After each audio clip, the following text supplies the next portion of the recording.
Oh, shoot.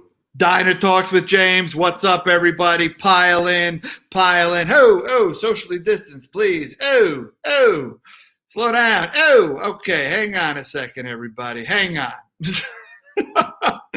Oh, gosh. Let's get some people piling in here. There we go. Here they come. Here they come. Who's in here tonight? Let me know who's on. Let me know who you are.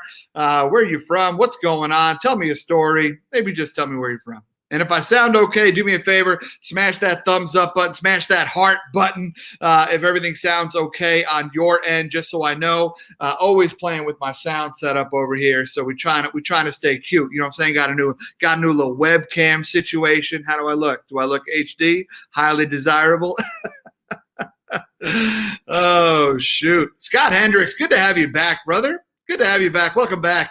Sorry we missed each other when you were in Minneapolis, man. Sorry we missed each other. But I'm glad to have you back on. Glad to have you back on.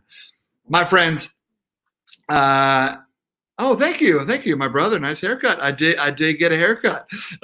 Thank you. Appreciate it. All right, my friends, let's get it going.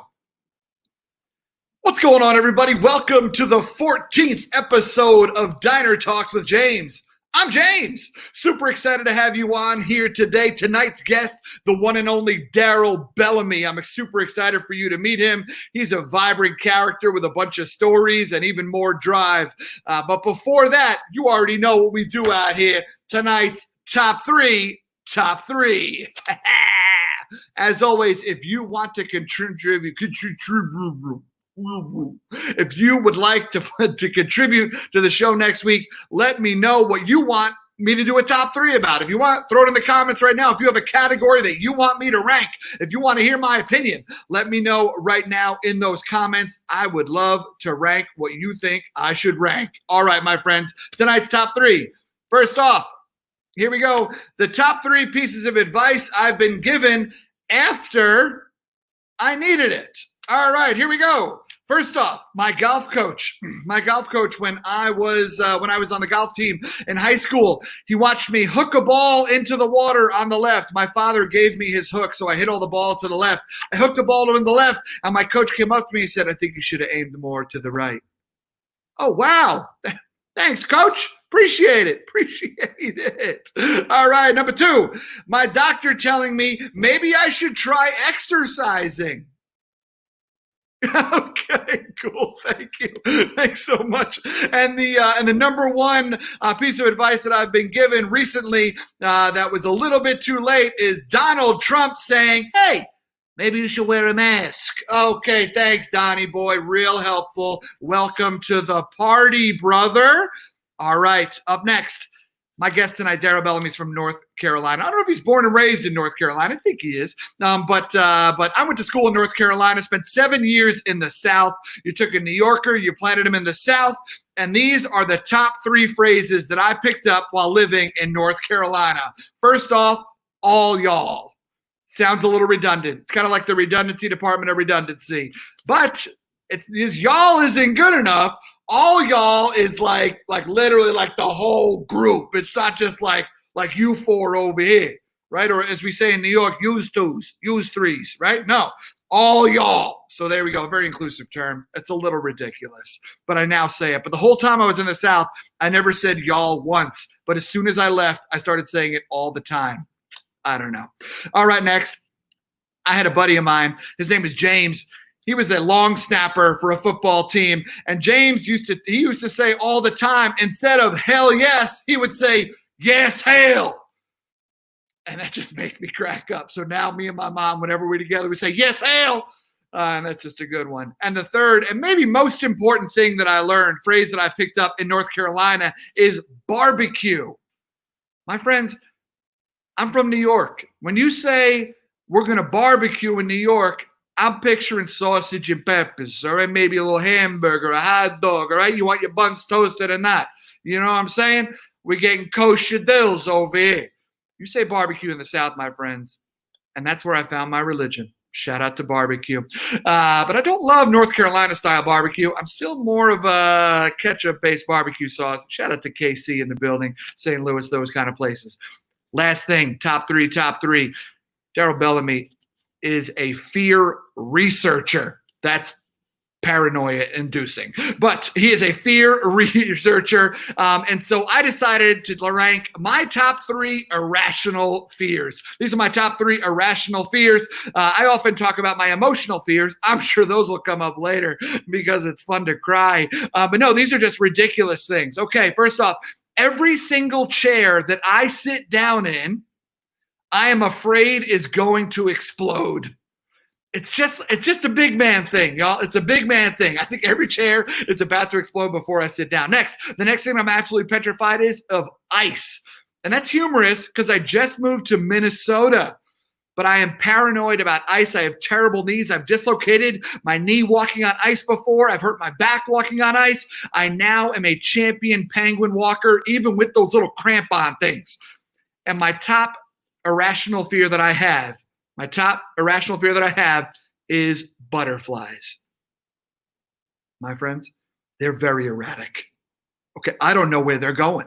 I don't know if they're flying over here, over there. I don't know what's going on. Again, I could probably break it with a hard breath. I don't know what's happening with butterflies. Moths are the same thing, only they just keep pelting the light, so I feel like I can avoid them. But butterflies, I don't know where you're going. I see why you're beautiful, but you're a little sketchy in my book. My friends, that's tonight's top 3. Top 3. Let's jump into the show. Tonight's guest, my friend Darryl Bellamy. Gentleman coming out of Charlotte, North Carolina, an incredible man who I've had the privilege of knowing for a number of years. I think we're going on 5 or 6 years now. I think he'll correct me with that. But he is an exceptional speaker. As I mentioned before, he is a fear researcher. He has decided to spend his life dedicated to fear. Why we have fears, how our fears manifest themselves, and then how we can also push past them to live a more fearless life. He's also an author. He's written at least one book. I know he's cooking up another one as we speak.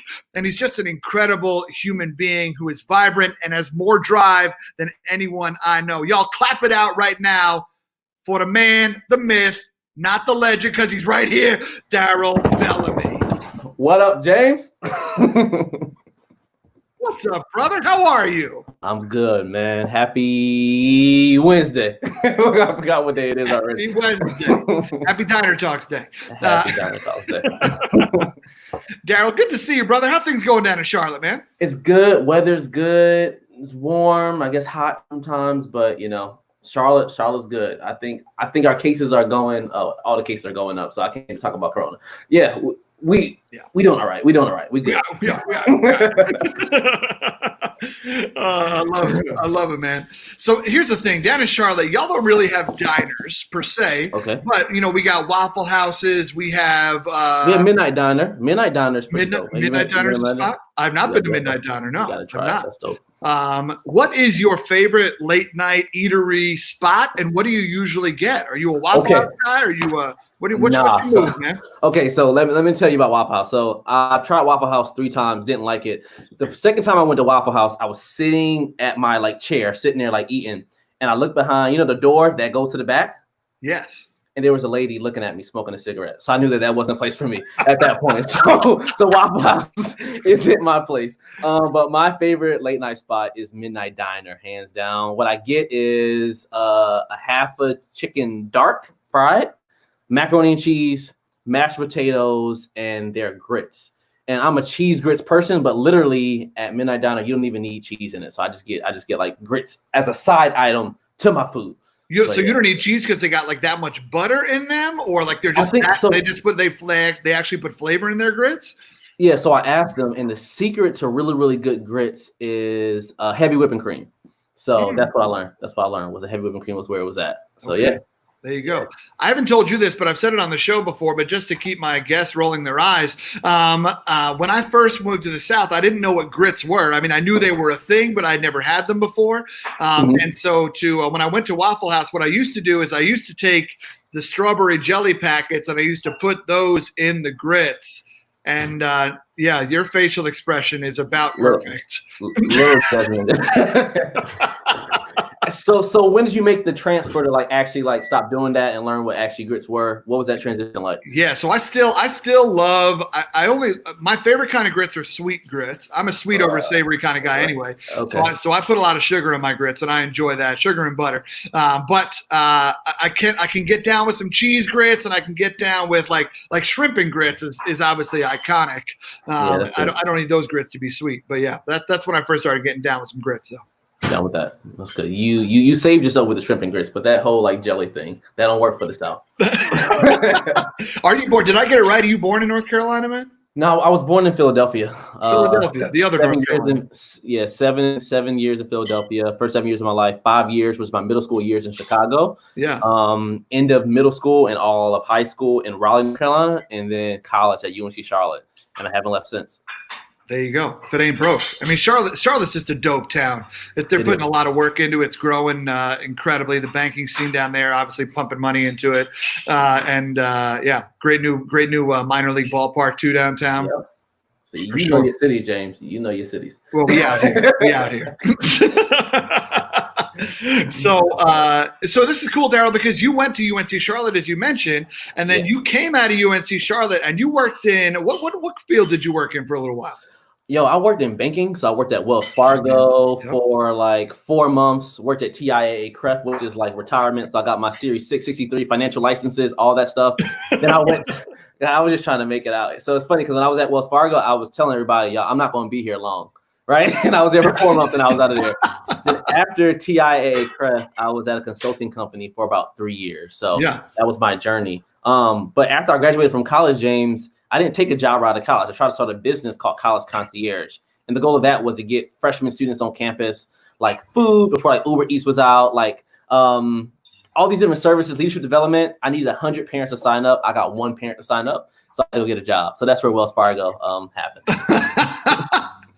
So you've had the entrepreneurial spirit within you for some time. Did you know? I mean, what was it that attracted you to banking initially and finance? What was it? I was a business major and I was in banking city. So I always loved business, and I guess banking was just the way to go at that point. But literally, when College Concierge failed, James, I was applying. I went to I think it was an agency at that point just to get a job, and that was the first job I went to. And based on what Charlotte is, that was the easiest way to go at that point. Yeah. I was open to anything in business. That's crazy. What was it like to have that moment of failure so young, right? Like you're like young buck coming out of college, you can take over the world, right? That invincibility of a college student, right? And then to literally get like Dikembe Mutombo straight out the gate. So what was it like? That's a good question. So getting out of college, at that point, I remember when I was doing College Concierge for 2-3 weeks, I was living on a Lime Brothers couch, right? Trying to get it going. Literally everything that I owned could fit in my Ford Focus at the time. So that was crazy, right? When College Concierge didn't work out, I was on another friend's couch for about 4 to 5 months. Yeah. But the thing is that I always understood instinctually, because even from middle school, James, like I was reading like business books, 7 Habits of Highly Effective Teens. I always kind of understood that failure was a part of the process. So I was kind of already prepared for it. And honestly, even though I didn't know I was going to be a speaker, I always knew the power of a story. So I kind of wanted that type of like living on a couch type of feel. I was kind of happy that happened to me because I knew I would have a story for it later on. So that's weird how I kind of knew years in advance that I would be able to tell the story and it would benefit me in some way. But yeah, it was like, I didn't really fret that much because I knew it was a part of the journey. Yeah. That's incredible that you were able to, I don't know, I guess have the wherewithal. I mean, obviously, reading those books, all those books tell you that you're going to fail before you win. Yeah. And so I get it, but there's a difference between knowing failure is going to happen and actively failing. Yeah. That there's that pride piece, right? Of like, yo, you mind if I stay another month on this couch? You mind, right? Like, and I know your friends hold you down, and they got your back, but still, it is. I don't know. There's that tough piece of that pride gets punched. Yeah, I felt it a little bit, but I'm trying to see how I really felt. Maybe it's a confidence thing, man. I've always believed in the journey, and knew that the journey would. I say this a lot. I have an instinctual belief that everything always works out for the good, like no matter what it is. Yeah. So I guess at that point, it did hurt because it's I think it is kind of like an ego punch because literally, like I had signs up around UNC Charles campus. I had credit card debt because I was taking out like ads in different school newspapers. Like all my friends knew about it. I was tweeting about it. So it was a little gut, but it was a little gut punch, but I knew it was a part of the process. Yeah. But actively failing does feel better. I mean, does feel different because you know that you can fail, but when you feel it and it actually happens, then you have to be able to move on and go from there. Yeah. This is it. I'm currently failing. Yeah, that's such a tough place. So then you land this job. You land this job at Wells Fargo. You're there for 4 months. I'm not going to be here long. TIA Craft. Shout out to them. I think I still have an account with them. You probably do. And work in education. That's the way it goes. And then you went into the consulting field. Yes. And you have the charisma to crush. The charisma and the brain and the drive and the business know-how to crush a consulting job. But that wasn't it for you. What happened there? Okay. So I was in the consulting job, going well, had a house, had a car, things going well. But I knew that wasn't it. I think we're all in different places in our life, different people who are watching right now, whoever listening on live, like we have different parts in our life where you could achieve a certain level of success and you're like, I like this, but this isn't it. Yeah. So I felt that. And the thing is, a lot of us are in that point where we know that this isn't it, but we don't know what that next step is for us. So for me, a lot of the books I was reading at that time said, in order to be successful, you need either a coach or a mentor. I didn't have either. Mm-hmm. So literally what I did was I found the books. I went to Google, true story, and typed in life coaches in Charlotte. This lady popped up and I literally met with her at a Panera. And while speaking with her at a Panera, she's like, Darryl, what are you interested in? I'm like, I might be interested in real estate, owning my own business. I might be interested in speaking to students. So literally at the midway through the conversation, she says, Darryl, like your face lit up when you said something about speaking to students. Tell me more about that. So as we talked more about that, she said, hey, this weekend we have something called the National Speakers Association meeting in Charlotte. You want to come out? I went there, James, went to that meeting. I'm in that room. First time ever really. I knew that people got paid to speak and share their message and all the other good stuff, but I'm in that room. At that point, I was the youngest person in the room at the time. Yep, I'm sure. And I was maybe one of 4 to 5 people of color in the room. Okay. That's more than I would have guessed. And I said to myself, there's an avenue here for me. Yeah. So it was at that moment where I said, I'm going to quit my job within 1 year. And that process was saving up the money and going from there. But I was coaching with my coach throughout that year. But it was literally knowing that I couldn't get to my next level by myself, typing that thing in Google, finding that person. And it was history from there, man. Wow, that's all. Shout out to that Panera, right? Yeah. That's great. This Diner Talk is actually sponsored by Panera, so that worked out really well. We didn't get that definitely. So yeah, that's incredible, man. And it's so awesome. This is why coaches are so cool, right? Because coaches are looking for the nuances. They're not just like, all right, I'll ask a question, you answer, right? It's like when does the light bulb turn on? When do you start to stutter? When do you start to get excited? When do you start to, or when does your tone change? When you're like, well, I guess I'll go, find another job, right? Like, it's that emotional intelligence of great coaches. That's amazing. And so for you, it was like, I'm going to go into speaking. And now you did exactly what I would recommend literally no one to do. And you said, you know what? I have not got one speaking gig on the calendar. I think I picked my brand out. I got my color orange. You know what I'm gonna do? I'm gonna quit my job and then I'm gonna make it work.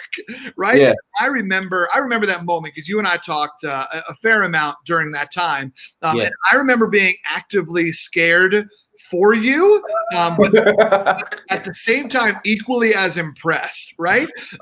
Because I mean, you know this now that you've been in the game for quite some time. How many people come up to us and say, "Oh, I could be a speaker. I want to be a speaker."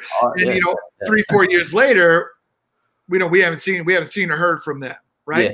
You're the exact opposite. I've done more than seen or hear from you. I look up to you in many ways, right? And it's really incredible. It's incredible to watch you shine, but in that moment of like, I'm going to quit my job and I'm going to chase this new thing, what's going through your head in that time? I think a lot about legacy. I think a lot about just living a full life, and it's that simple. I've always believed that I was made to be great and to do great things. And if you truly believe, and a lot of people, they say that, but I don't think they've actually literally taken the time to really like internalize what greatness takes, And personally, to be honest, I don't even think that I fully, totally internalized it, because I would be taking even bigger risks now and doing more things, right? So I think there's stages, but for me, when I made that choice, I realized that, like, in order to, no, let me switch that. I agree with that. But the first thing no, that wasn't my answer. My real answer is this. What I realized is that, Who Wants to Be a Millionaire, Darryl? Yeah, no, I thought about it and I was like, here's the real answer. That was good though. I do believe what I just said. But what I really want to say is, Still tweet that. I was 22 at the time, whatever, and I realized that I wasn't in a relationship at the time. I wasn't married. I didn't have any kids. I realized I was young, and I realized that I could eat off of like ramen noodles or whatever. Like I had the leeway to fail and still be able to rebound at that point in my life. So I knew that there was going to be a time where I would have a wife, I would have responsibilities or whatever, and it wouldn't be as easy for me to jump. So therefore, I was trying to just get out there as fast as I could so I could fail. So therefore, I could be able to move forward. That's the real reason why I jumped when I did, because I knew that time in that sense was limited. Mm-hmm. Yeah. That's a similar thing happened to me when I first started my speaking career. It was as well as I was in a relationship. Okay. We were not. We were planned on getting engaged, and that was coming up in the future. But it was like, I don't have kids. Like, this is my time to fail. This is my time to try. Like, I have a backup plan. I can go back into working. In my case, it was higher education. I liked working in higher ed, so that wasn't the worst backup plan. But it was like, but this is the time, because I know it's going to be harder to try. And I admire people who take these risks when they have kids, right? Like, I mean, what a bold move. And it's still necessary, for sure, because you don't want to live the life with regret, but still, but at that time it was a low risk situation, so to speak. It was more of just like my pride on the line. I knew that I was with somebody, who would stick with me regardless of what happened. But still, it's super scary. But to know that the fall is a little bit less far, sometimes just enough to strap those wings on. Yeah. What was your I have a question. Did you have any major, like, or how did you get into the whole speaking thing? Like, what was your any major failures or anything that happened in that beginning of your process? So as far as when I first got in, I spoke for free for a really long time, because initially I wasn't set out to be a speaker. I was working in higher education, and I had the opportunity to take students to conferences and stuff like that. And at those conferences, they accepted call for proposals or programs or whatnot. And so you could submit, and I was an advisor. I was like, well, I might as well like submit a program, because I like attention. And also I think I got some ideas that I might be able to pass on to other students. So why not? And I did that for a number of conferences, and somebody came up to me after one of them and was like, hey, this may be a little bit rude, but I was just in your last session, and I'm wondering, how much do you charge? Because we'd love to have you come to our campus and share that message with our students. And I was like, me? I was like, you can buy me lunch if you'd like. And the truth is I spoke for free for almost 2 or 3 years after that, because I didn't think I was good enough.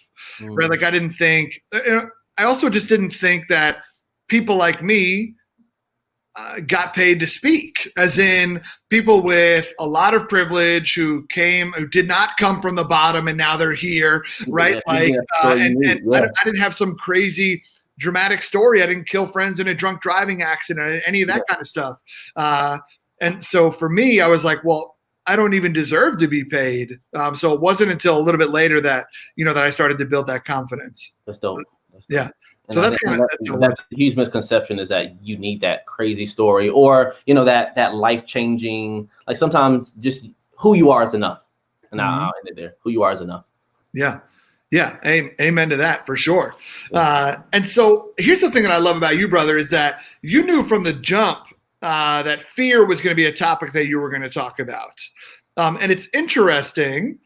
It's interesting because the confidence in which you speak is a lot of times speakers wind up sharing with audiences messages they needed to hear themselves as speakers. All right. Or like for me, I share messages with audiences that I wish other people were authentic and vulnerable with me, because then I probably wouldn't have as many trust issues. I would have a higher self-esteem and things like that. And so like some of those are the things, that's the reason why, like kind of like the darker, deeper reason why I think I got into why I thought this mattered. And so for you, and just hearing the way that you talk, like you come out with confidence. Yeah. And so you choose the topic of fear. You wear a shirt that says fearless. In some ways, I mean, I hope, please don't hear this in a negative way, but in some ways it's kind of intimidating, right? Especially for someone who does have fear. And I'm not just talking about butterflies, but for someone who does have insecurities and things like that. But I'd be curious, how did you pick the topic of fear? That's good. How did I pick the topic? So when I decided I wanted to speak to students, I chose students because at the NSA meeting that I was at, they said that if you're expert in something, you have more credibility. And the only thing I was expert in at 22 was going to college and doing a good job at that. So I looked and said, hey, what were the 3 big lessons I learned when I was in college and that students could be successful? Number 1 was, hey, plan early. From the start, plan your trajectory and what you want to do. The second thing was the importance of relationships in college and how those relationships, when I got to college, it helped me to double my salary based on relationships from being involved. Yeah. And the third thing was pushing through fear. So one of the stories I share in my keynotes or during my talks is I ran for student body vice president in college. I had a lot of fear when it came to running for that office. I decided to push through that fear and run, and I lost by 19 votes in the closest election in school history. So my keynote used to literally be about those 3 topics. What happened was I spoke at, I think it was my alma mater, probably for free. And during one of those talks, James, I gave out note cards and I asked them to write down what their fear was. It used to be like, what is your fear? And at that point, I didn't read them out loud. I would just take them home. So I took them home, read them on my couch and stuff. It was like, damn, this stuff is deep. Like, this is what people are keeping in their head. And what I realized is that what a lot of people were keeping in their head was the same stuff that I was keeping in my head. So what I used to do was I used to take the fears and I used to burn them in my backyard and send a video to the school burning them. And this is why the power of coaching comes in. Because I sat down with my coach after I burned two of the schools I went to after I burned their fears. And she said, Darryl, how about you not burn the fears anymore? And you collect them, you keep that data, and you become an expert on millennial or student fear. And you take that data and that's how you do it. And from that moment on, I never burned another fear. So it was probably that conversation where I kind of like doubled down on it. And I don't know if this was a part of your question, but the reason why I enjoy talking about this topic more than ever is because I'm scared of stuff all the time. And honestly, it's the fearless stories, it's the fearless band, it's my audience that sometimes when I get these text messages, because I give every audience like my actual cell phone number. So I get messages and text messages all the time, right? So when I'm having those hard days, when I'm trying to think about, so I have a 100-band giveaway that I want to do, and I have a book that I want to write, and I want to do more stuff on Instagram Live and stuff like that. So when I'm having those fears, that anxiety about those type of things, and I get that message from a student who say like, yo, your message helped me in this way, yo, I have no choice but to push through and kind of push you that in some way. And also, when you wear freaking fearless on your chest, like you have no choice but to in your life, like push through things and to represent that, because there's no way in hell I'm getting on stage and not feeling like I'm living this in some way or another. So, yeah. That's powerful. But here's one thing I know you also talk about is that fearlessness is a process. Yes, right? It's a journey. Yes. We don't just like be like, I'm afraid I'm going to fail. All right, I'm not going to fail, right? Like, it's hard. And whatnot. So for you, I'd be curious in your research, what are some of the most surprising stats or facts about fears that have come up for you? Like, what are the things that like caught you off guard that you didn't anticipate? So I used to ask, what do you fear? And I would get stuff like spiders, heights, your mama, depending on how old they were, right?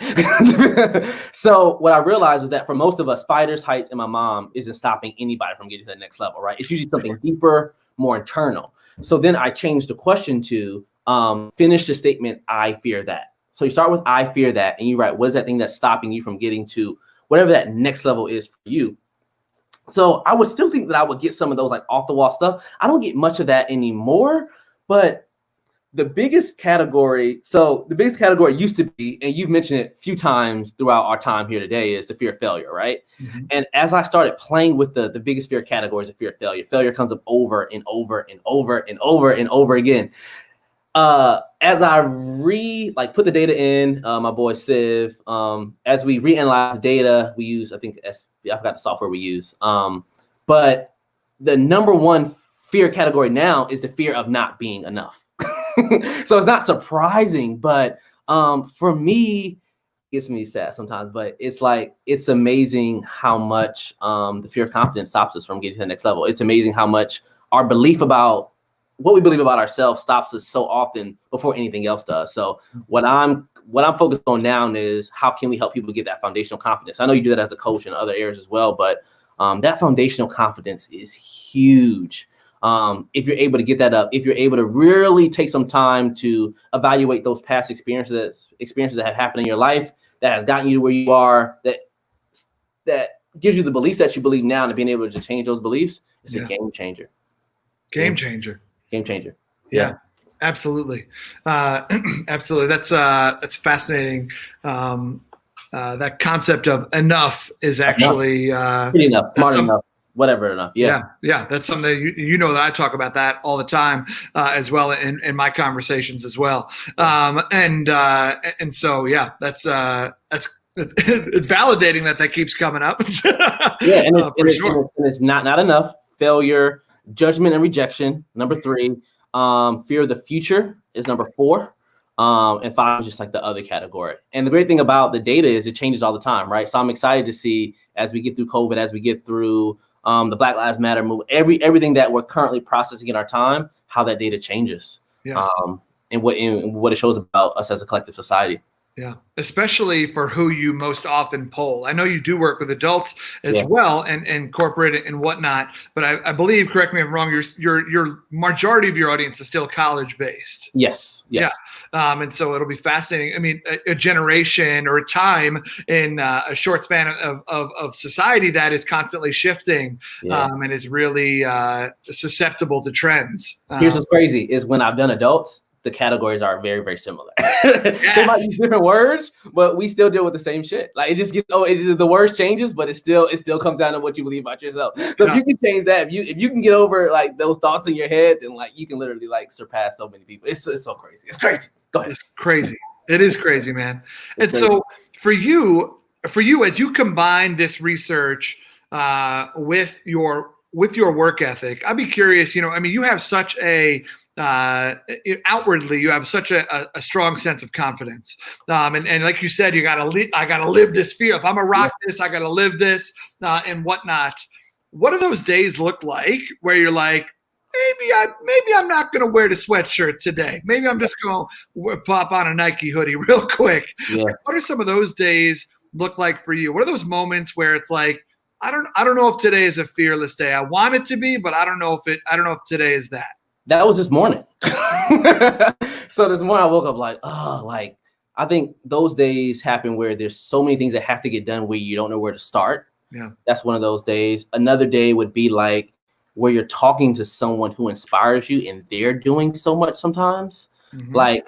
So I have a call with a friend every morning. And before I even got on the phone with him, I think the night before I was looking at a video or something. I was like, wow, someone was killing it. And I was like, I need to do more. That kind of compares. Like, I need to do more, I feel like I always need to be making some sort of progress, or sometimes you need to kind of like just chill and take a deep breath. Yeah. But I have those days too. And what happened, what changed that day around was that 10 o'clock call this morning. I got a chance to get on the phone with a friend. We start with every single morning what we're thankful for, what we accomplished that day, what we plan on getting done that day. And then the secret. I have a few secrets to get me out of any funk that is. One is caffeine. That's the sauce. Like, what is that coffee? What is that caffeine that gets me there? The second thing is like I know the 3 or 4 people in my life that I can call that can literally bring me out of that in an instant level. And third is like some sort of exercise. So I went and I literally did a 5K this morning. So what I say to the audience, to those people who are listening, is like just like those things that kind of can make you sad. You also know those things that get you hype and get you going. But oftentimes we don't pay attention to those moments and we just let them pass. But anytime I'm like at a high and I'm like, feel like I'm in flow, I try to take a moment to figure out, what got me here? Did I just get off the phone with James? Did I just get an interview? Did I get a podcast interview? Did I just work out? And then I'm able to duplicate that moment in those moments where I'm like this morning, I'm like, if I didn't have that 10 o'clock call, I would have literally sat in bed and like watched CNN all day, which is not good for anybody's health. Yeah, that's real. Yeah, that's so crazy. I feel like I had one of those days today as well. Maybe I'm kind of having that. I would say the last couple of days have been like that for me, where there's so much that is uncertain in our business in the next, few months. And just as like, what's going to happen? And are colleges going to be open? Do colleges have money to bring in speakers? Do companies want to bring in speakers? And what does it all, what does it all look like? And so there's those moments where it's like, what's happening right now? Right. And like my Tina and I just bought a house, and there's nothing like buying a house when your financial future is uncertain. And just like big life happenings. And so I have definitely like felt in a funk. And like, so today I did not run a 5K. Today I crushed a nap in the middle of the day. And that's what I needed to do today. I tried to wake up with not as much regret. I think I did okay. But like, I think that I definitely have those moments. I'm a workaholic. But during those moments where, like you said, where like there's just so much I could do, it's like, what should I do? What makes sense to do? What is like, it's almost like I get that paralysis of like, I could move in any direction right now. Any of them could be right, but instead I'm not going to move. And I'm gonna close these eyelids for a minute and just see if I wake up with an answer. Turns out I never wake up with an answer, but that nap still feels good in the moment. I can take a nap too. I feel you. I feel absolutely good. So that's kind of what I've noticed for me in that path of fearlessness. But at the same time, like especially during these weird times, it is about trying. It is about doubling down on your network. It is about getting creative and trying to come up with other streams of income and stuff like that. I know one thing you were telling me earlier, I don't know, is that you got some projects that you're working on, man. Can you tell us about? I don't know what's public and what's not, so I'm just gonna keep it vague and then let's see where you go. There's some cool things. So I've given out. So I have the Fearless band that I've given away, at least when we were in person, right? To every audience member for free. So there's nothing on the outside of it. But on the inside is inscribed the words, I'm fearless inside. So 1,000 people use it as a way to like, when I feel fearful, when I feel anxiety, whenever I feel a certain type of way, I touch that band to remember that I'm not in this alone, right? And that at the end of the day, I have the fearlessness inside of me to push through whatever that next level is. So my goal is at least, we're still working towards it, give away 100,000 by the end of the year. I think I'm at like 47,000. Okay. So give away 100,000 by the end of the year. Working on that second book. So about to start tomorrow, actually, on a 21-day sprint to see me and my boy Greg, to see how much of our second, or he's on his third book, my second book, to see how far we can get through with that. I have, we're trying to just diversify in general. Usually like most of my income comes from like being on stage or being virtual now and speaking. I think there's something powerful about just like the band says, I'm fearless inside. The hoodie says, I'm fearless, and it's hidden inside the words as well.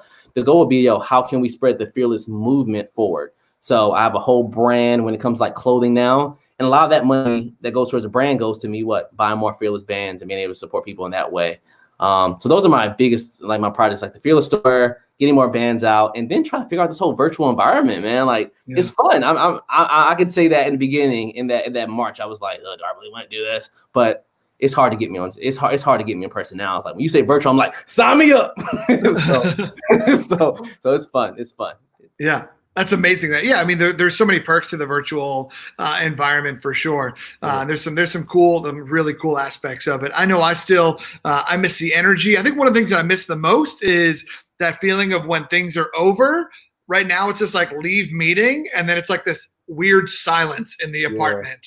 It's not even like people shuffling and leaving. It's not people coming up and talking to you. It's not the advisor being like, "Hey, great job. Let's take you to our local pizza shop." And we do look for that. Yeah, we look for that. We do need that sometimes, right? That good job, or to know that a message hit. I get it. Yeah. Yeah, instead it's just like this silence, and then my AC kicks on. Not quite the round of applause I was looking for.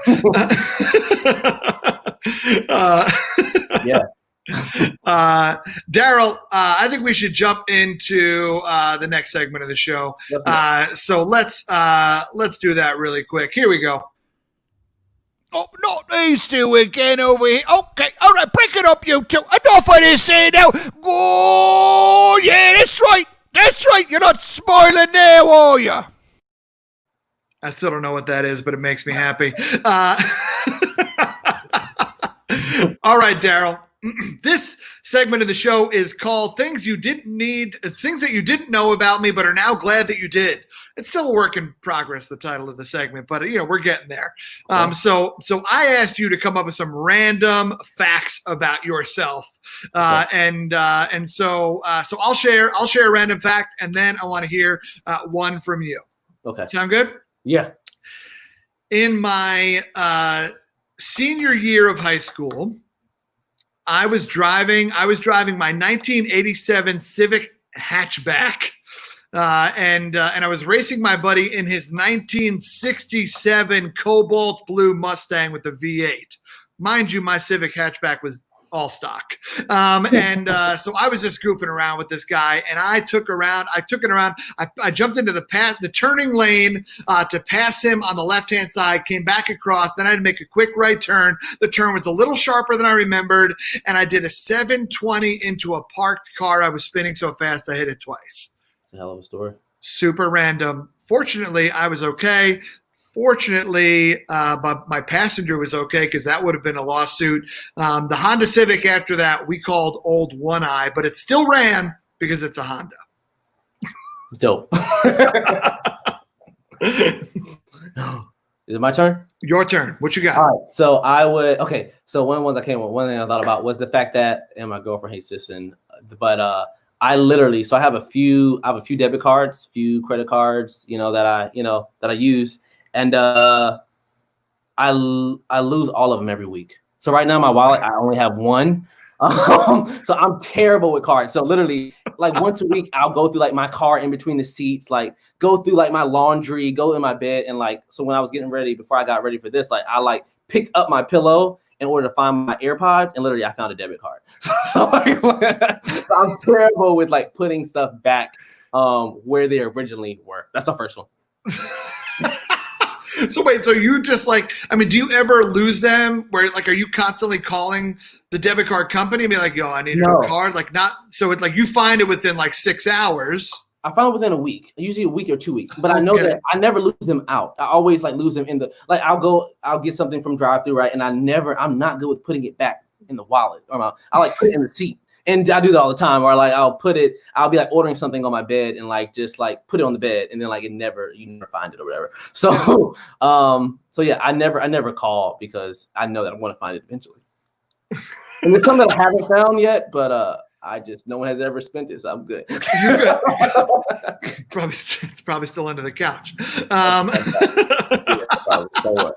That's a good. I haven't seen that one yet. That's a delightfully random fact about you, brother. Yeah. I appreciate that one. You're welcome, man. Next for random fact about me, a lot of people when they're on airplanes drink ginger ale. And now I like ginger ale. It's the gentleman's soda. But for me, whenever I'm on airplanes, I drink apple juice. And I don't know why. It is just a routine for me. I sit down and I drink apple juice, and it is that's just a random fact about me. Do you get ice? I get no ice. As a matter of fact, no ice, no cup. I just ask for the can because then you get 2 glasses of apple juice as well. Okay. And in first class, do you still do apple juice, or do you switch it up? I do. In first class, I do still get apple juice. Shout out to these status and these upgrades. We out here. Yeah. This podcast is also also sponsored by Delta. Oh, you're Delta. And by Honda as well. So we got some big sponsors this week: Delta, Panera, and Honda. All right, so here's an interesting fact for me. So when I used to travel, and even still now, let's start with when I used to travel. Before I would go to sleep, I would always look in the closet, look underneath my bed, look behind the curtains, just to make sure that there was no one in there. And I still do that now because in my bed there's space. So before I go to sleep, I always if I haven't been home all day, I always check the closet, check underneath my bed just to make sure there's no one there. So that's what the fear guy does.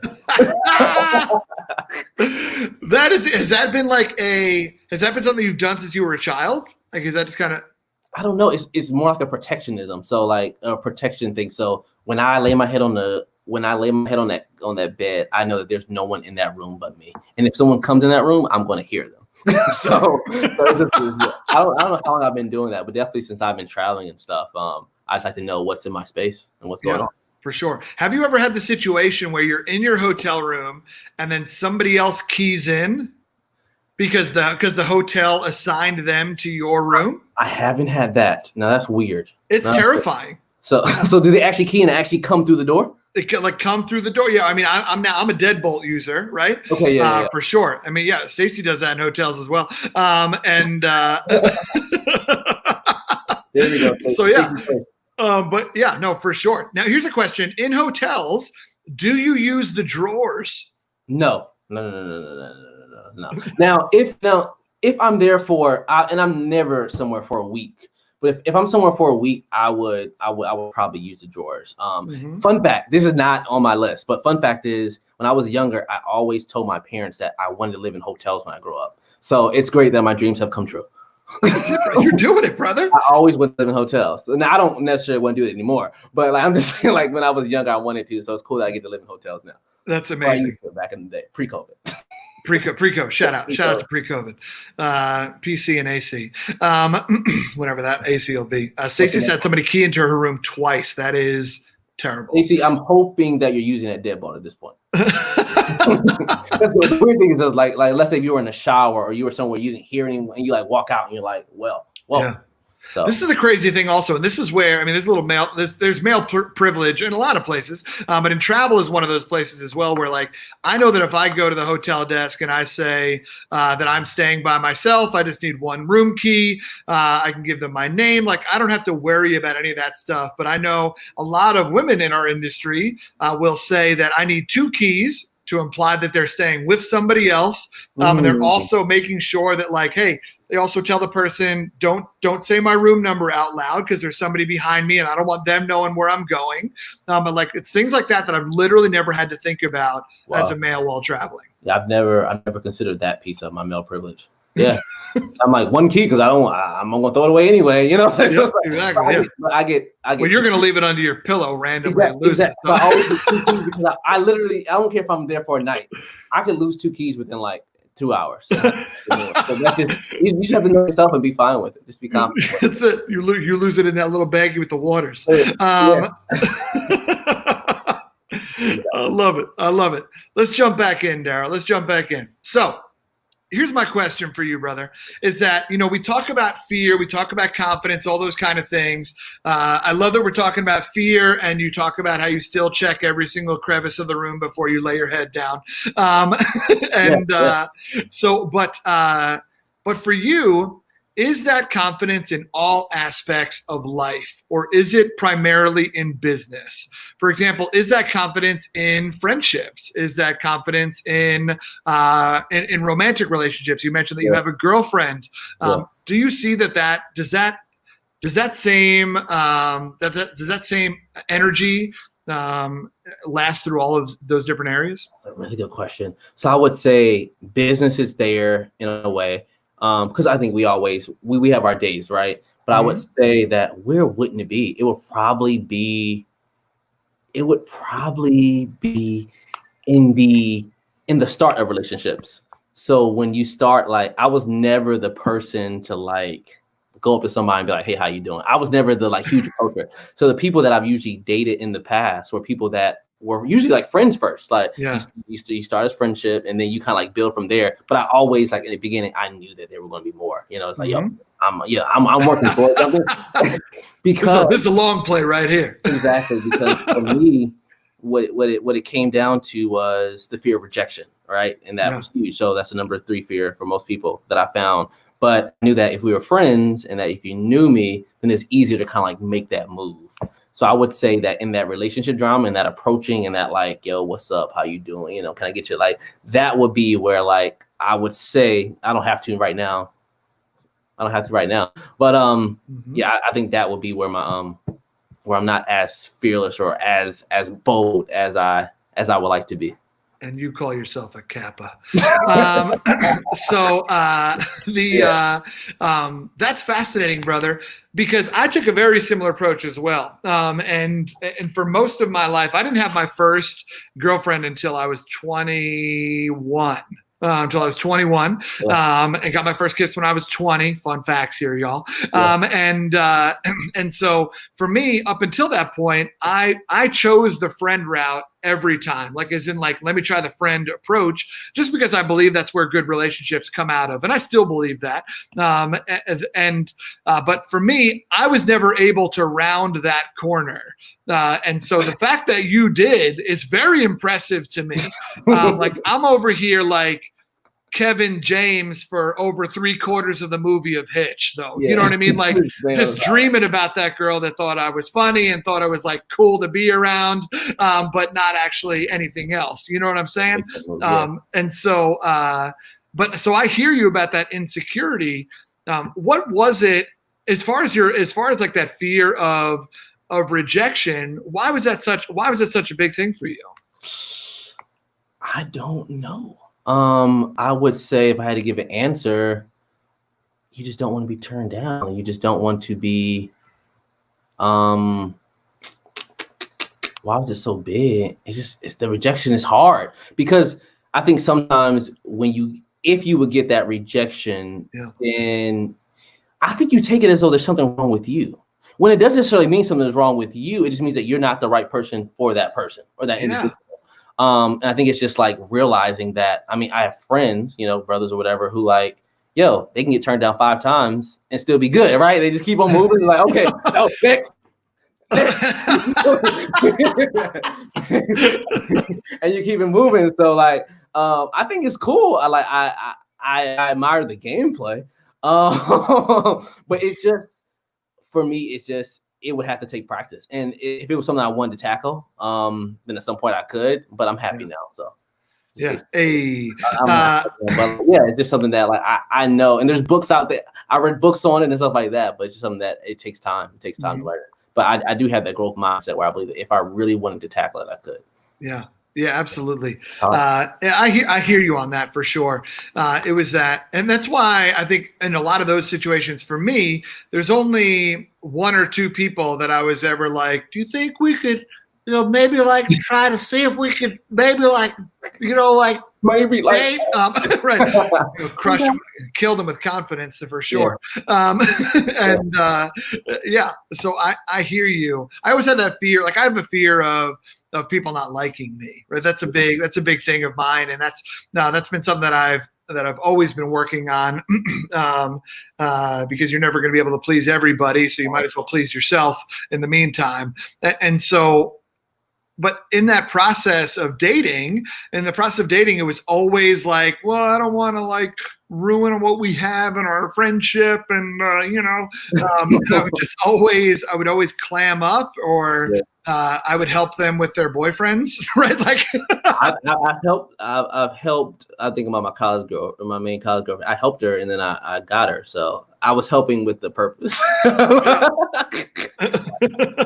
was helping with the purpose. I knew I was. There you go. Yeah. So within our relationships, now that you're how long have you been in your relationship? We're about 7 January, March, April, May. We just hit 6 months. Okay, cool, good.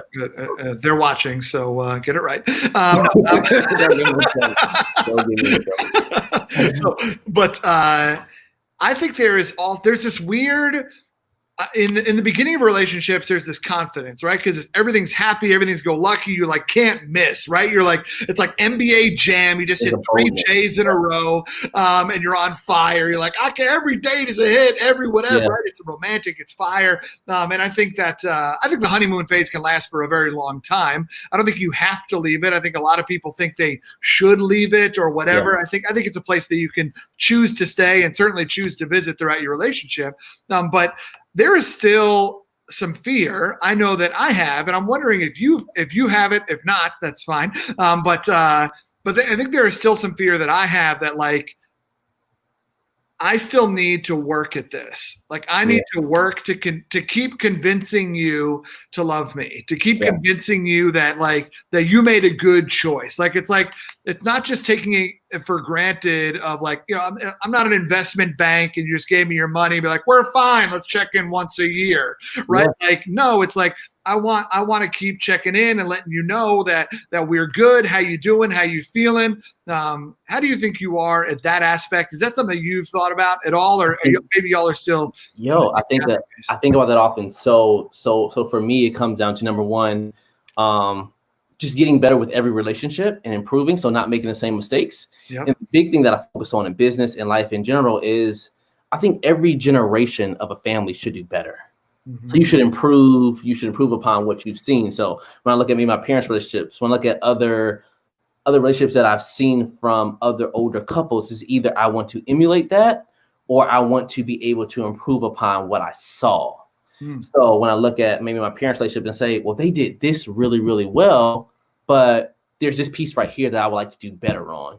So then I look at that and be able to improve upon those things.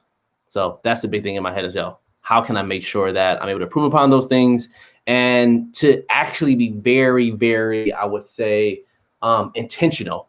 So for me, I know that when I'm on a road, when I'm doing a lot of things, I can easily get like into what I'm doing. So it's those like daily messages like, hey, just thinking about you. So when I think about them, instead of just thinking about it in my head, it's like, yo, you shoot the message and say, I'm just thinking about you. Or, hey, you're cute. Like those little messages that let the person know. And in the past, I wouldn't have done those type of things. But I feel like with every relationship, I get better. And that's why I love life, man. I love life because you get to improve and you get to, just get better overall. Yeah. All those past mistakes, those past failures.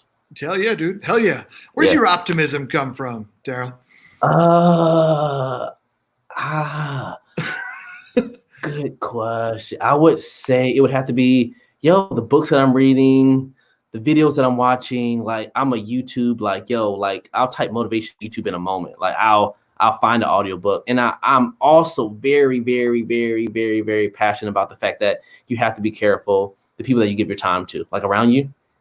I believe that one chapter in my upcoming book that I named it was like friendships and stuff is like COVID, or friendship is like a disease, right? Where like, because the people you spend on your time around, like you capture some of their mindsets. If you hang around certain people in general, your friends in general, you'll pick up some of the words that they use. You'll pick up some of the lingo. So I literally are very, very clear about those people that I let into my space. Because they literally have a huge impact on what I think about myself, literally, and where I go. So I think it's huge. The people you spend around time around, huge, hands down. Your network defines your net worth. Let's get it. Your network. Network to find your net worth. There we go. I was had to figure out what that is. Yeah. For sure. So I love that, brother. I think it's interesting because a lot of people absorb a lot of media, right? Like we're on social media, we're absorbing different posts, different things. A lot of people are reading books. A lot of people are, watching television shows, documentaries, whatever. Like we're talking to gurus and whatnot. But not everybody takes that stuff to heart and then immediately into practice. Yeah. Right. But you have made the choice to do that. Where did that discipline? When have you always been that disciplined? Or is it something that you have developed? Because I think there's a matter of integrity and a matter of discipline to be like, I'm going to read this because I'm going to let it change me. Not just I'm going to read this and then like, we'll figure it out, right? But like the intent at which you do things, you mentioned a number of times, like, I've read this book, I watched this podcast, I watched these videos, and that helped me do X. When did you, I don't even know exactly how to ask this question, but like, how did you develop that discipline?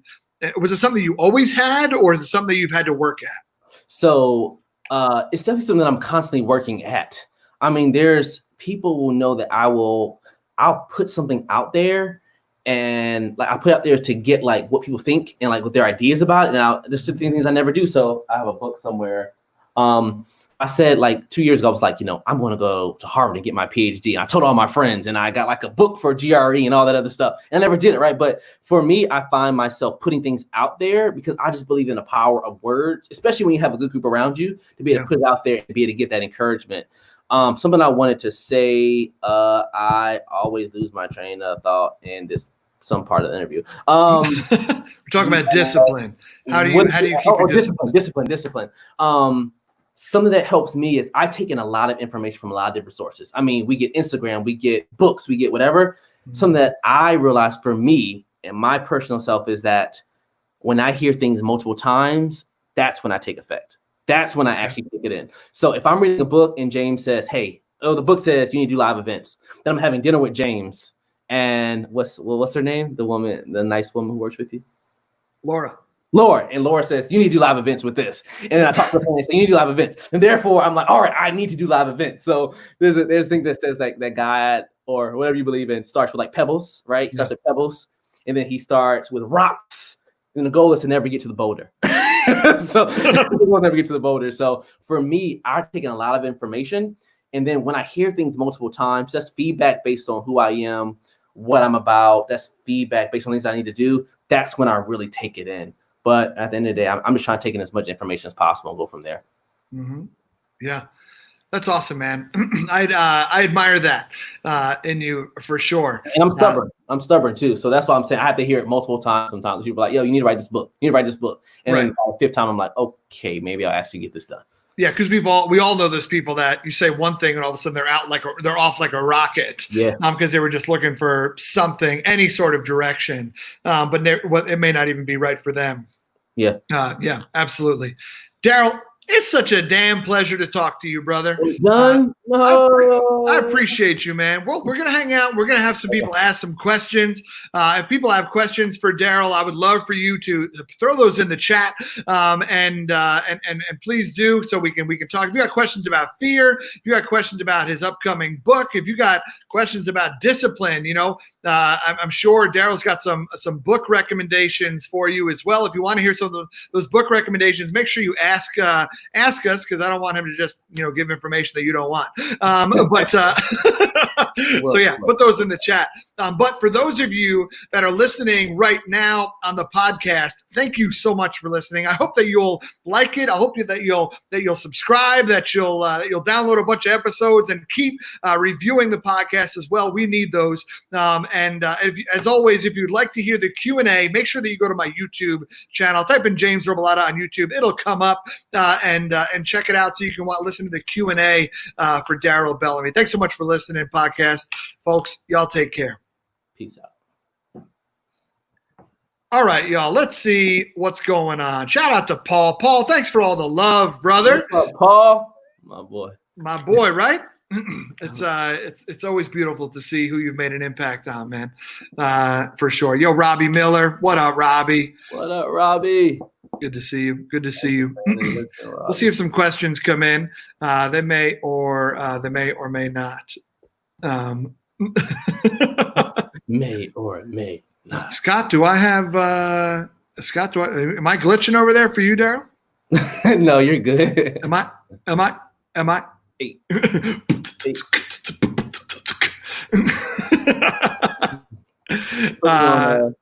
Put me in the group, James. Yeah, you're in. No. My fellow IOTA, my boy appreciated my Kappa dig.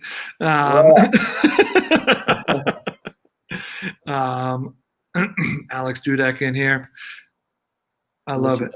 Alex, what up, Dudek? So Paul asked a cool question. What's one memorable moment from a leadership class or course that you took that sticks out to you, brother? Leadership class or course, leadership class or course, leadership class. I can't think about leadership class or course, but the first thing that comes to mind is Greek Life Conference at UNC Charlotte. There was a guy there who spoke. Probably one of my most memorable keynotes that I heard as a student, this guy named TJ Sullivan. He talked about motivating the middle. And the fact that in any organization, any group, you got the top people who are going to be like killing it. You got the bottom who you can't do nothing with. And then you got the middle, and it's all about motivating that middle. So that was the first thing that came to mind, was that in every organization, you have those middle people, and those are people at the end of the day you need to focus on to push through to get to that next level. Yeah. It's one of those messages that you hear now as a speaker, and you're like, damn, that's so good. It was good. It's so good. It's so simple, right? Yeah. Like you're never going to be able to get the people at the bottom. So focus on the people in the middle. It's kind of like right now, right? When we think about, as we talk about Black Lives Matter and as we talk about social change, the first person to start with is probably not your super conservative uncle rocking the MAGA hat at the Thanksgiving dinner table, right? And that's not where you start the conversation. Yes. That person has made their mind up, and proudly, and you know what? Good for them. But yeah, that's not where we start a lot of those conversations. And that's what I said. I'm not having a conversation with someone who literally has their mind made up. Now, if you're open to learning, then let's talk. But if you believe there's no change in your mind, you're not the person I'm starting with, or even the person having the conversation with. Yep, for sure. I love that. Robbie's got a question. When you have a ton of ideas and a ton of thoughts, how do you narrow them down? How do you decide which one to make a move on? When I have a ton of thoughts and a ton of ideas, for me, it's the one that will move the needle the most, in like at that point in my life. So let's say pre-COVID, right? I knew that for me, I really wanted to, my main focus was, I wanted like a Fearless Student Institute. So I wanted to figure out like, how can I expand the Fearless content out over 3 days? So I was really working on developing content out to figure out what that would look like for me. So with all the things that I had going on, I knew that at that point was the most important thing to focus on in order to get to whatever that next level is that I wanted. So that was the thing I was focusing on. And one thing that I literally have in front of me on this whiteboard, Robbie, and everyone listening, that helps me when I have so many things to do, which is every single day, so many projects, is it says something simple: 1%, 1%. So how can I get 1% better or further each day? There's a Japanese term called Kaizen, which is all about continuous improvement. So for me, it's not trying to focus on getting so much done in a day, but how can I get a little bit done each day? Because it's over time where you see those big results. Yeah. Say that again, Kaizen? Kaizen. So I used to, when I was working at Wells Fargo, I had a part-time job at Trader Joe's. So Trader Joe's, they use that Kaizen. That's like one of their values. Yeah. So how can you get 1% better each day? Yeah. And over time, you'll be amazed at like what you're able to accomplish. So Kaizen. And I love that. When I'm stressed, I look at that board and I see 1% better. Okay, what's that little step you could take today? And I think about that same thing when it comes to fear. I'm not asking people, I say this at the end of my keynote, I'm not asking you to go skydiving tomorrow or have that hard conversation with your parents tomorrow or the person you love them tomorrow. But I'm saying, what is that small, tiny step you can take today in order to get to that next level? And you'll be surprised at, again, how those small steps add up. So for me, I love that one. For me, I think what I would add to that one, Robbie, is I look at, I'm trying to find alignment in everything that I do. And so for me, I'm trying to figure out what my trunk is.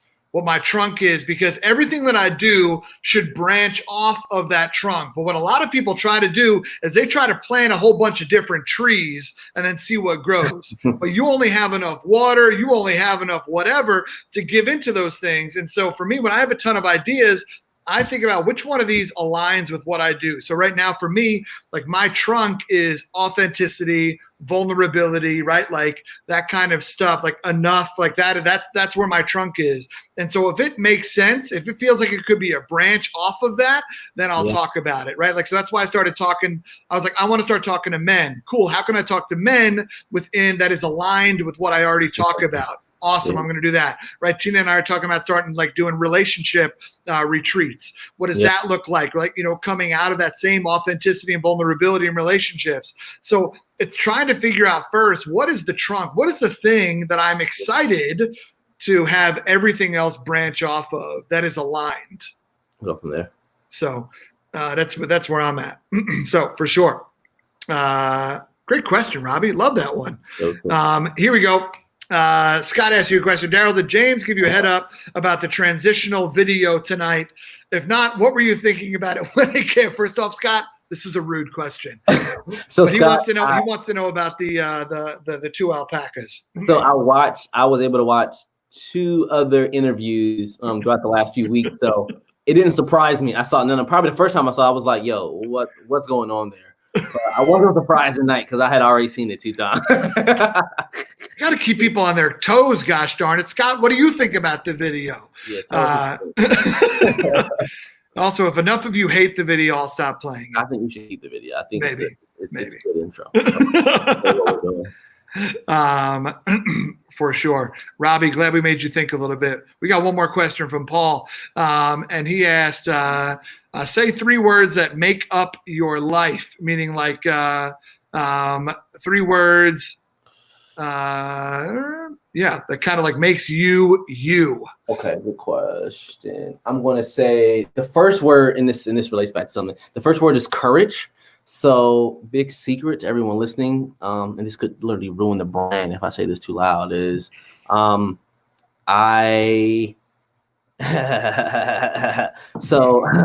I don't necessarily fully believe in fearlessness. Okay. Like, I don't truly believe in I don't believe that you're like fearlessness is a constant state. I believe fearlessness is sort of like self-actualization on the Maslow's hierarchy of needs. Right. So you have fearless moments, but I believe that what you really need every day is everyday courage in order to have those fearless moments in your life, because I do believe that fear is good for us. And there's certain times when you feel that fear, and that means you need to step up or do something different. So the first word I'm going to say is, which I'm really passionate about, is the word courage. Courage. The second thing, which I'm learning as I get older, is empathy. Empathy. So for me, when you haven't dealt with things in your life, you can sometimes have a thought on how when people are, you can sometimes have beliefs, or I wouldn't even say be judgmental, but you can often when you haven't lived a certain situation, you can sometimes judge people who are in different situations. And as I've experienced more in my life, I just have a greater sense of empathy for people in different situations, and realize that just because I haven't lived it doesn't mean that I can't find a way to understand how they feel. So that's something that I was just thinking about all today. It's like, yo, my empathy muscle has improved a lot over the years, just having empathy for people. So I would say empathy. I forgot what the first one, courage. And the third one would be, where did it live? I really want to go with this. I'm trying to think if there's anything else. I have a word in my mind. I want to say love. Do it. I want to say love. It's a great word. And how, because I'm always trying to figure out how I can show more love. Because I'm kind of tough at times. Like, I have my beliefs. I believe what I believe. I'm like, yo, this is work hard, be fearless. And I guess this kind of goes back and forth with like empathy. It's like, how can, in different relationships, in different ways in life, how can I show more love? So those are the 3 words I'm gonna go with. Love that. I love that. I also appreciate that Paul said no explanation, like 2 speakers weren't about to explain what they're talking about. Oh, you said no explanation? I missed that. What are yours, James? It's fine. It's totally fine. We're definitely explaining some stuff. 3 words that describe, 3 words that I think make up my life. One is vulnerability. I think vulnerability is everything. I think vulnerability happens right before love. as well. In order to love, one must be vulnerable. It's the chicken or the egg. I think it's vulnerability and then love. But I think also it's been internal vulnerability of like, the more I have learned about myself, the better person I think I've become, and the more empathetic to myself and to others I've become as well. But I had to have those moments of vulnerability, those like own who you are before you can be real to other people, like in reach before you outreach type of stuff. So those moments are crucial for me. And so that's a big one. Obviously, I've built a brand around that word also. So there's that. I still have a goal to meet Brene Brown within 5 years. If anybody can help me out with that, let me know. So I'll say. Have you seen her Netflix documentary? Yes, it's incredible. It's good. It's good. Yep. My favorite part of that is the part in relationships where you say, the story I'm telling myself is. That was my biggest takeaway from that one. Yes. So powerful. Yeah. Yep. Super powerful. Next one I'll say is character. Okay. And by I think character is a word that I use because I think it's broad enough that it hits a couple other things. Like I'm on a quest to do the right thing. And the right thing is very important for me to do. And that's why justice is important over inclusivity, right? Like it's that next step. It's what are we doing that is the right thing? How are we making the choice that is matter? That's why like chivalry, things like chivalry are like nice, but like I open doors for everybody because it's the right thing to do, right? Like I'll pay for the person behind me in a drive-through line every once in a while because it's the right thing to do. Like what are those moments where like this is the right thing where I'm going to? A lot of people are like, yo, why do you talk about so much political stuff in your, in your social media and stuff like that? Like you're gonna separate your audience, and I'm like, because it's the right thing to do, right? Like I don't like it's not like money doesn't matter, right?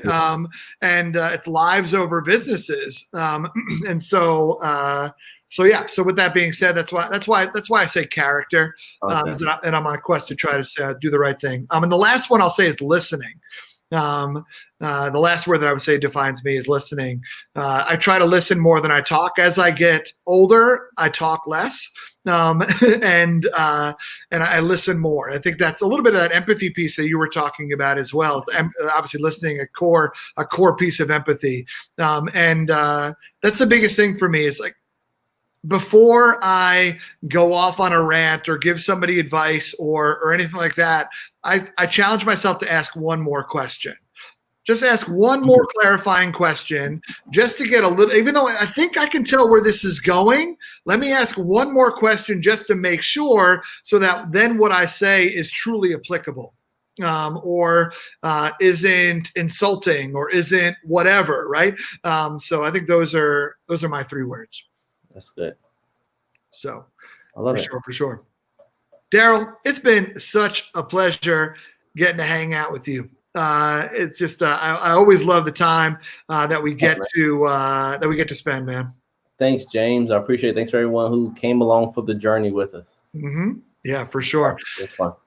I love it. All right, y'all. Make sure you catch Darryl. He's at Bellamy Inspires on all social media, and also he is BellamyInspires.com. Make sure you go cop some of this Fearless brand stuff. I know I got me a shirt, and I got me a band as well, and I know I need to buy more stuff as well. I'm kind of liking this hoodie right here. I'm not gonna lie. I'm gonna go on your website and see if you know how to dress a big man, though. You know, not every clothing company. We got all the sizes. Big man is struggling out here. Darryl, thank you so much, brother. I really appreciate you and your wisdom. Thank you, man. Thank you for the invite, and wishing everybody the best on their journey. Meet you at the top. Hey, meet you at the top. I love it. Y'all, that was Diner Talks with James with today's guest, Darryl Bellamy. I hope you enjoyed it. Make sure that you check him out at the various places Bellamy Inspires all over the internet. It's been incredible spending some time with you. I hope you'll join us for next week's episode every Wednesday, 9 o'clock Eastern, 6 o'clock Pacific, Diner Talks with James. At some point in time, this show's actually going to occur in a diner, and I'm excited for that. But until then, my friends, keep asking questions, keep listening, and keep having deep, cool conversations with people you love. Take care, y'all. Be well.